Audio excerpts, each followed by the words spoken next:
Thanks everybody for coming out, helping support Brian's ride. Of course, you guys all know what we do. We try to raise funds for Cancer Fund. We know everybody here has been affected some way, shape, or form with cancer. So anyway, the proceeds go, help people traveling to Boston or Bangor or wherever to get some cancer treatments and things of that nature and stuff like that. So thanks, come out and support us. Hey, we just need you to sign. It'll be about a 75-mile ride, I think, today. A bunch of snowmobiles gearing up, getting ready to go explore. We're going to do the border trail. We're going to stop at the Air Force Base, and this is just the kickoff of this weekend. So there is going to be so much fun to be had. But I mean, look at this crowd already. It's 10 degrees. Everyone's excited. It's going to be a good day.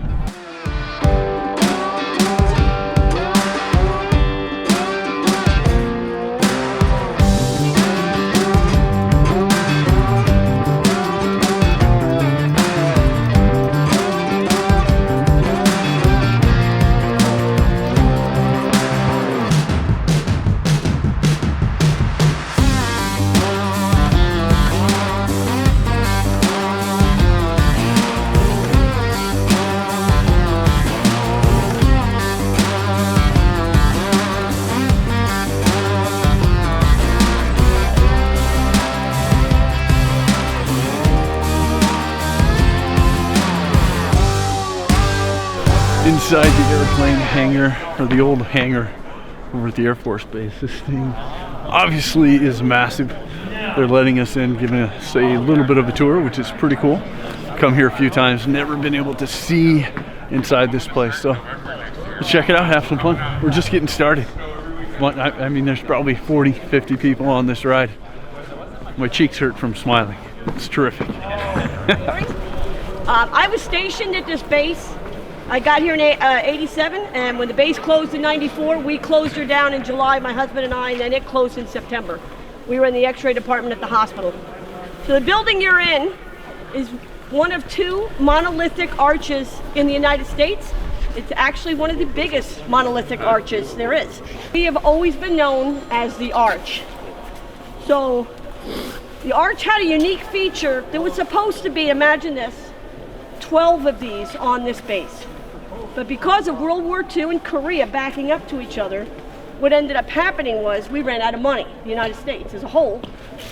So the whole backside of that base on that side, across the flight line, that's where those arches were supposed to be, and several more across here, like I said. So the arch you're standing in is 340 feet wide by 300 feet deep. All right, so we just left the airplane hangar, which was epic. And so we're all piled in here now, and they just opened up the museum for us to check out. So pretty excited. I've never seen inside. I've come up to do other trips and driven past this place, but never had the chance to go in, so excited they opened it up for us. So it'll be fun. Charles Loring, he was a Portland, Maine native. He served in World War II. His plane went down on December 25th, was taken prisoner of war. And he survived prisoner of war. He was put in an internment camp in Germany, meant just for aircrew members. He survived that, was released, went home, decided he'd have a family, started his family, and they decided to call him and say, we need you for Korea. He was brought back in for Korea. So in this picture here, he's the top left, the big guy in the back. And this one here, he's the little guy because he was on a hill on that one, his brother said. His brother gave us most of the photos. This is him here. If you notice the photo, they're not in the same uniform. Why? They ran out of money in Korea. It was a pile of clothes and they said to the flyers, grab what you can. If it fits, it's yours. So his uniform does not fit him. He flew in the aircraft that you see here, the Thunderbolt. He was taken and they were fighting the Koreans and his plane got shot.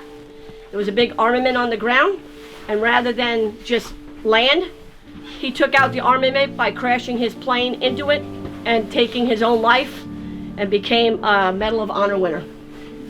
That was the reason that Loring Air Force Base was named after him. When Loring opened originally, she was opened under the name of Limestone Air Force Base. The history here was absolutely remarkable. We also learned that it was a nuclear weapons storage area, which was a separate top secret facility and was one of the largest in the world. It was originally called the North River Depot. The remote area to the northeast of Loring's property was the first U.S. operating site specifically constructed for the storage, assembly, and testing of atomic weapons. Right here. It's pretty cool. We could do a full video on the history of this place, and maybe we'll in the future, but right now we're headed to the border trail, so we're going to ride along the border of the United States and Canada. And there's markers all along the way, so I think you can actually stand in 2 countries at once. It should be pretty cool. Let's go check it out.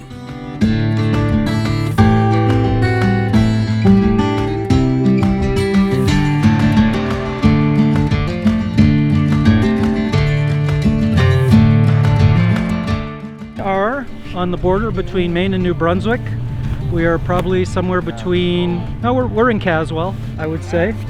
And so a lot of people like to stop here and get a picture standing in both countries at the same time. Kind of a unique thing that we can do. And that's about it. Beautiful day for sledding.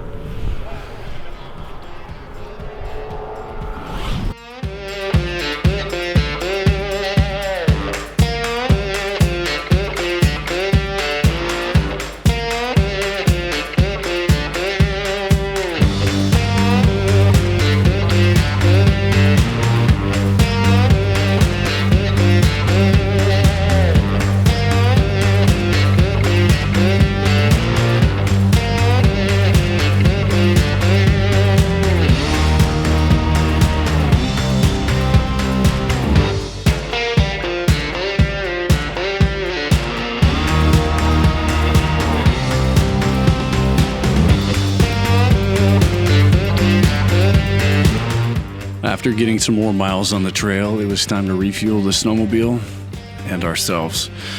As part of the Brian's Ride fundraiser, there was delicious chicken stew, there was chili, hot dogs, and we all did not go hungry. It was amazing. And we still had plenty of miles to go, so after our quick lunch, we jumped right back on the trail to enjoy what Aroostook County has to offer. Just this stunning scenery. The trails were groomed amazingly. There were some moguls and there was a little bit of loose snow here and there, but overall it was an absolute blast. Everybody was respectful and just super friendly. We all just had a great time just enjoying this countryside. I don't get out on the snowmobile nearly as much as I would like to, so for me to be able to do this trip, it was truly a treat. I can see why so many people will call this amazing area home. After about 75 miles, we made our way back to the park and ride, and that was the trip. But it was just day 1 of the SnowBowl. Still more fun to be had. Thanks for joining me on Brian's Ride.